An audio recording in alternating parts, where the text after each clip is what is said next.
He swore he'd take care of it. My car, my pride and joy, a graduation gift from my late father. And then, he totaled it like it meant nothing. Stick with me while I share my story. And if it touches you, don't forget to support our channel by hitting that subscribe button, dropping a like, and sharing it with the people you care about. I'm Olivia Monroe, 29, and I work as a paralegal in Boston. I've worked hard to get where I am.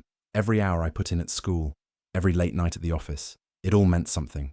My father saw that. Before he passed away, he handed me the keys to his cherry red 1967 Mustang. It wasn't just a car, it was a part of him, of us. I drove it only on special days. I kept it spotless, polished, protected. My boyfriend, Jason Carter, is 31. He's charming when he wants to be, the kind of man who knows exactly what to say and when to say it. He dropped out of law school a few years ago, and since then, he's been figuring things out. I helped him with rent, groceries, even some legal advice when he got into minor trouble. I kept telling myself he just needed time. One morning, Jason asked to borrow my car. He said it was just to visit a friend who lived a few miles away. I hesitated. He'd never driven the Mustang before, and honestly, I didn't want him to, but he promised. "I'll be careful," he said, kissing my forehead. "I know how much it means to you." He didn't come back for hours. When he did, I saw the car before I saw him. The front was smashed, the side scraped. One of the headlights was completely gone. I stood in the driveway, frozen. My heart dropped into my stomach.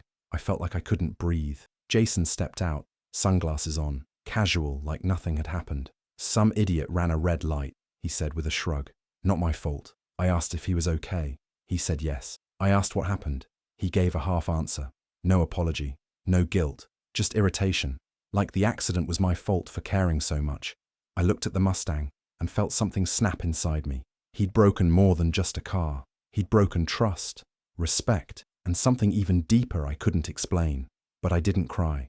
I didn't yell. I didn't say anything. I just nodded slowly, walked inside, and sat down. And right then, as he scrolled through his phone and opened a beer, I knew something he didn't. This wasn't over, not by a long shot. A week after the crash, Jason acted like nothing had happened. He was back to playing video games, sleeping in, and occasionally tossing half-hearted comments like, "Still mad about the car," followed by a smirk. I said nothing, but inside, I was burning, not just because of the Mustang, but because something didn't sit right. Then one night, his friend Miles came over. He'd had too much to drink, and when Jason stepped out to take a call, Miles leaned back on the couch and laughed. "Man, I still can't believe you let him take your baby out with her in the car." My heart stopped. I kept my face calm. "Who?" I asked lightly. Miles blinked, realizing too late what he'd said. "You didn't know?" he mumbled. "Forget it. I thought you—" "Never mind." I smiled and handed him another drink, acting unbothered, but inside, I shattered again.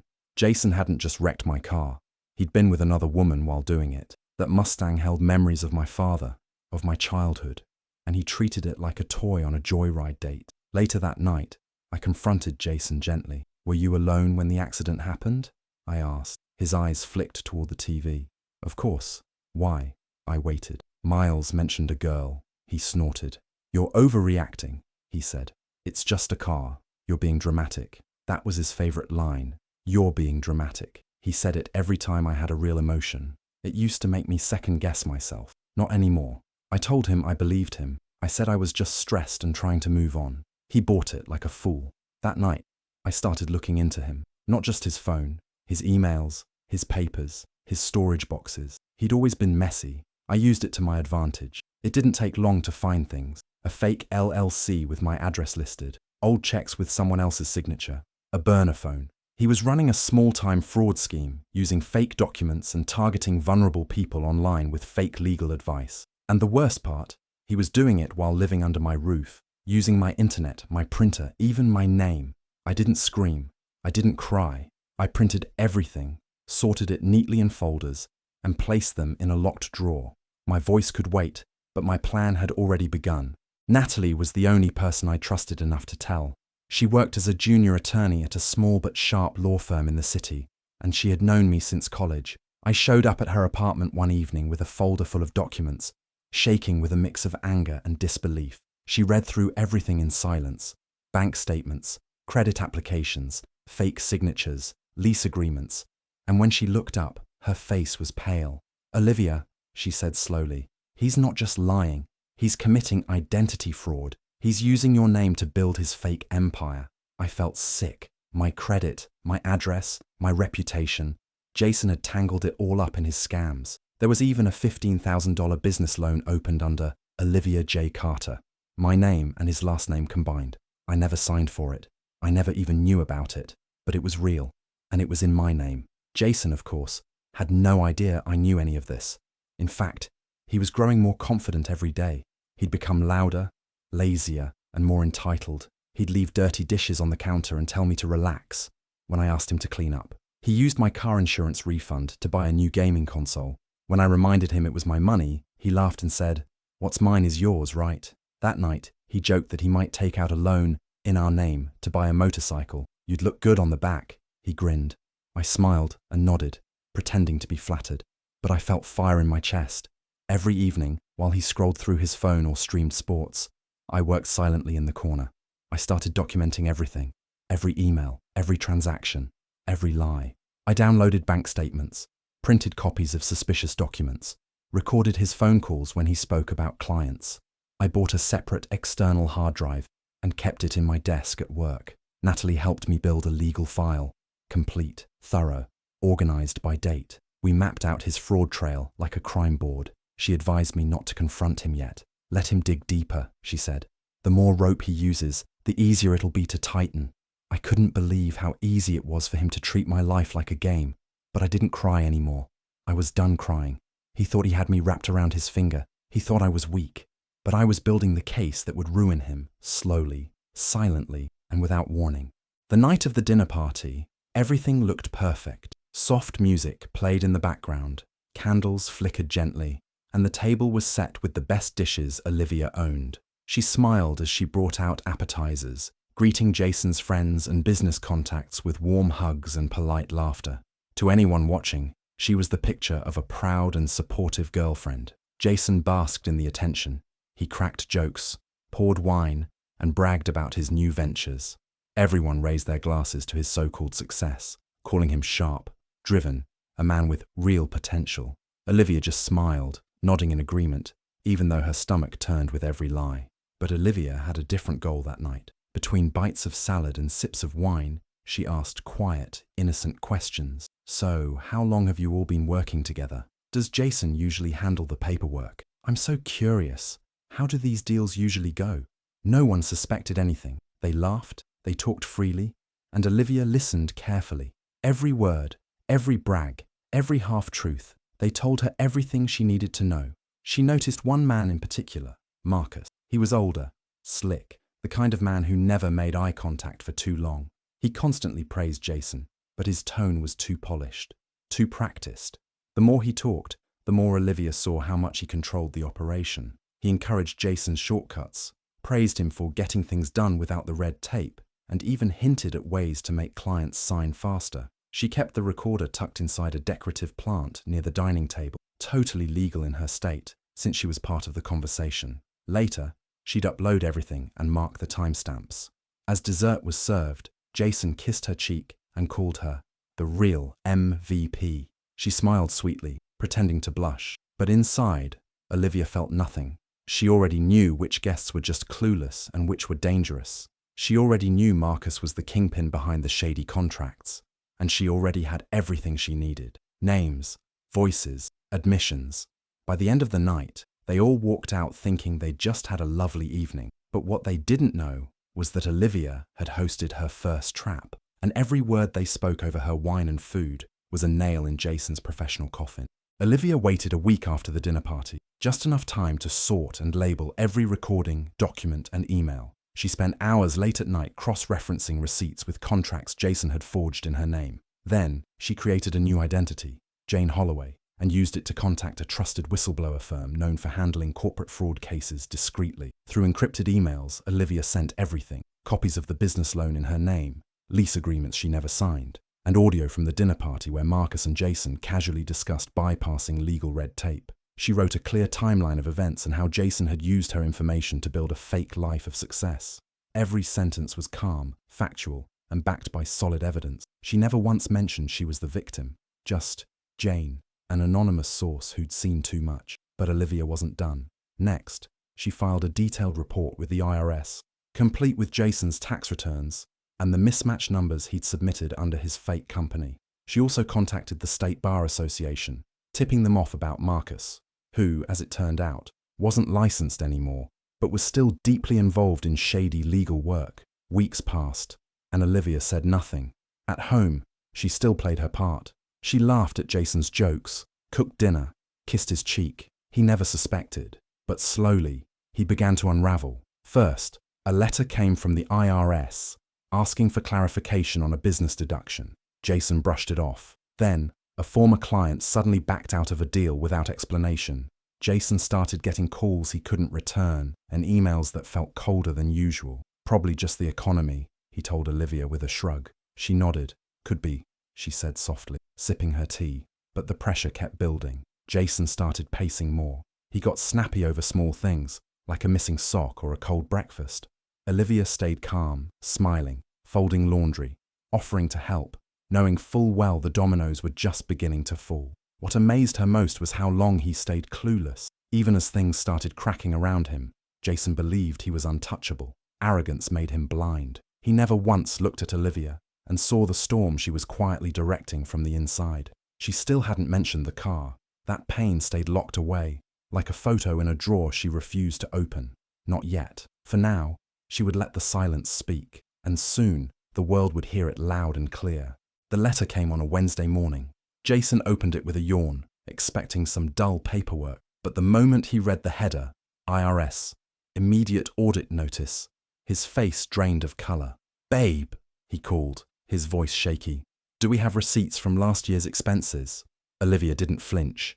She was in the kitchen flipping pancakes. "Receipts?" she asked, calm as ever. "Which ones?" Jason mumbled something, already pacing. He didn't answer. He was pulling open drawers, scanning his laptop, muttering curses. Olivia poured coffee into a mug and set it on the table like nothing was wrong. An hour later, he was calling his bank. 2 of his accounts were suddenly frozen. "What do you mean, flagged?" he barked into the phone. "This has to be a mistake." Olivia just stirred sugar into her coffee.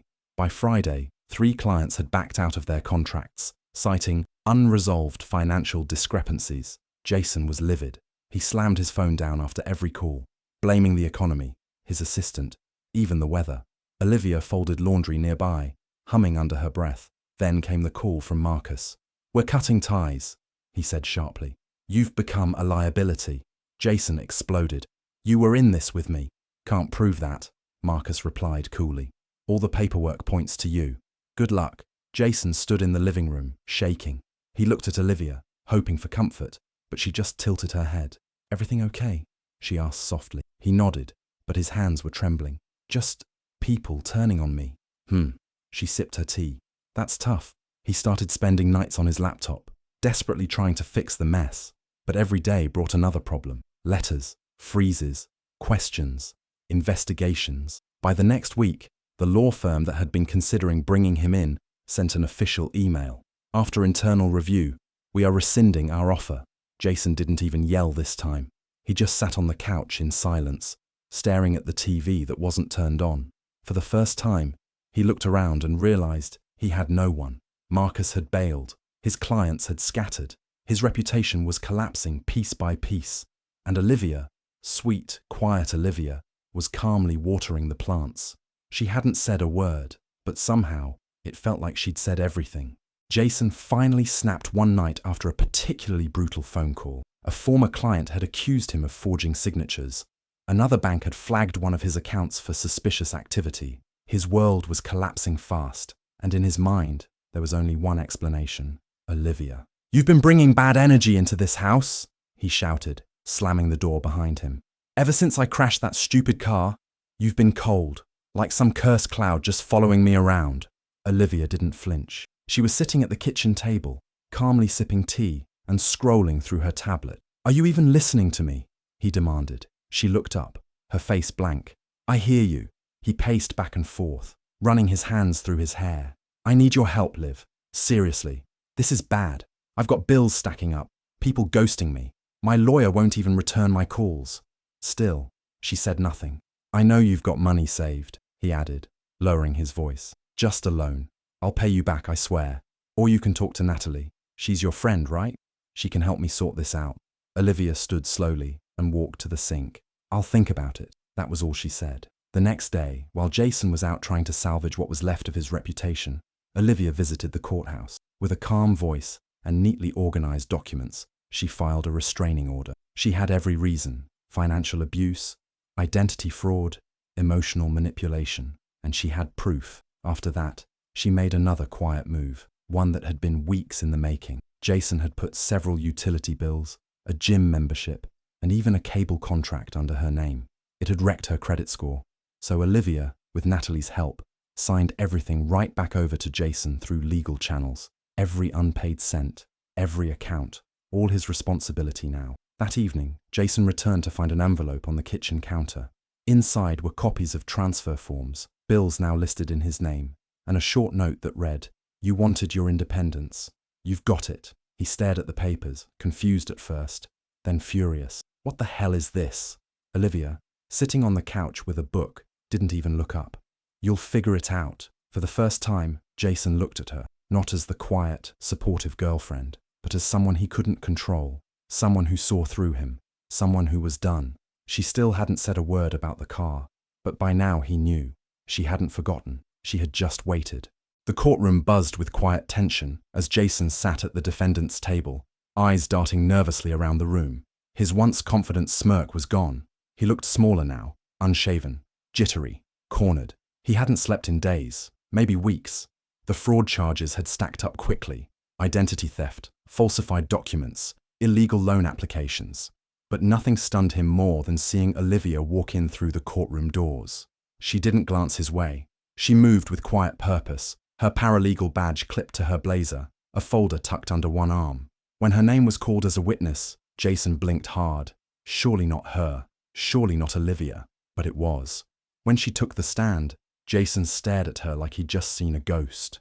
His mouth moved like he wanted to say something, maybe stop her, but no words came out. The prosecutor asked calmly, "Ms. Monroe, can you walk us through the timeline of events regarding the fraudulent accounts?" Olivia spoke clearly, without emotion. "Yes. The first unauthorized account was opened in my name using a digital signature I did not provide. The documents came from Jason Carter's personal laptop. She placed printed emails, bank records, and screenshots on the table for the judge. Everything was neatly labeled and chronologically organized. Months of quiet planning and observation had paid off. Jason shifted in his seat, sweat beading on his forehead. He glanced toward the jury, trying to read their faces. But they were focused on Olivia. Every detail she gave only added more weight to the case. The forged business loan, the tax evasion, the fake lease agreement. The prosecutor nodded. "Thank you. One last question. Did Mr. Carter ever confess to using your identity?" "Yes," Olivia said. "He laughed when I brought up the unpaid bills. Told me I was overreacting." The room went quiet. Jason lowered his head. The jury had heard enough. His fate was all but sealed. And through it all, Olivia never once mentioned the Mustang. Not the crash. Not the betrayal. Not the way he'd laughed about wrecking the last gift her father ever gave her. That wound was private. Jason could face the court for his crimes, but the real damage he'd done, he'd never truly understand. And Olivia wouldn't waste a single word helping him figure it out. Jason Carter was sentenced to 6 years in federal prison. The courtroom was packed, but Olivia wasn't there. She already knew the outcome. She'd lived every detail, prepared every document, uncovered every lie. There was nothing left for her in that building. No need to watch him cry or protest or try to look sorry. She didn't need that kind of closure, not anymore. Instead, she spent the day doing something for herself. The sun was warm as Olivia turned the key to the cherry-red 1967 Mustang. The engine roared to life, smooth, strong, proud, the same sound it used to make when her father drove it. She hadn't sat behind the wheel since the day Jason wrecked it, but now it was whole again. She'd quietly saved for months, working extra hours, cutting back on everything. It had taken patience, discipline, and a good mechanic who understood how much the car meant to her. She pulled out of her parking spot and took the long road out of the city, windows down, music off. She didn't need noise. The wind, the rumble of the engine, and her own steady heartbeat were enough. As the city faded in her rearview mirror, her thoughts drifted, not to Jason, but to her father. He'd given her the car on her graduation day with tears in his eyes and pride in his voice. "You earned this," he'd said. "Don't let anyone take you for a ride unless they're willing to walk beside you when it breaks down." Jason hadn't just taken her for a ride. He'd tried to make her feel small, powerless, but she wasn't. She'd never been. She just needed time to remember who she was. The road curved, and Olivia smiled, easing into the turn. She thought about the lies, the gaslighting, the betrayal, the way he used her name, her trust, her love, and how she never once screamed at him, never ranted, never begged. She let silence speak for her, because sometimes silence isn't weakness, it's strategy, and in the end, it was her calm, her planning, her quiet determination that destroyed him. As the miles rolled on, she whispered into the wind, "I forgive you, but you'll never hear it from me." And with that, Olivia Munro pressed her foot down just a little harder, feeling the Mustang surge forward, free, powerful, and finally, hers again. Olivia stood at the edge of the dock, the salty breeze tugging at her hair, the waves below soft and steady. Her new home was nothing grand, just a cozy cottage in a quiet coastal town where no one knew her as Jason's girlfriend. Here, she was simply Olivia Munro, strong, quiet, whole. She'd sold the condo they once shared in Boston. Every room in that place held echoes of gaslight laughter, of lies told between sips of wine, of the car keys he'd taken with a smirk. Letting it go wasn't hard. It wasn't home. It never had been. Natalie came to visit often. The two women sat on the porch with glasses of chilled white wine, watching the horizon melt into the sea. They didn't talk about the trial much anymore, just sometime. Enough to remind themselves how far they'd come. They toasted to clean slates, to peace, to knowing your worth. Jason had lost everything, his reputation, his job, his freedom. But what Olivia found was far more powerful than revenge. She found herself, not the version of her that flinched at raised voices or bit her tongue to keep the peace. Not the woman who sat in silence while someone broke what she loved. This version was calm, clear-eyed, and confident. A woman who had learned that power didn't always look like shouting or slamming doors. Real power was in knowing the truth and waiting. It was in choosing silence when it hit harder than words. It was in walking away without looking back, because you no longer needed to be understood. She didn't need Jason to know the full extent of what he'd lost. That was his burden to carry now. She had no interest in carrying it with him. As the sun dipped below the horizon, painting the sky in gold and coral, Olivia smiled, not because she'd won, but because she'd walked through the fire without letting it turn her bitter. She hadn't raised her voice, she hadn't screamed, but she had rebuilt everything he tried to break. And in the quiet, in the stillness, she found her power, unshaken, unspoken, and unstoppable. Do you think Olivia was right to stay silent and let justice speak for her, or should she have confronted Jason head-on? I'd love to hear your thoughts in the comments. And if you enjoy stories like this, don't forget to subscribe and turn on the notification bell so you never miss one.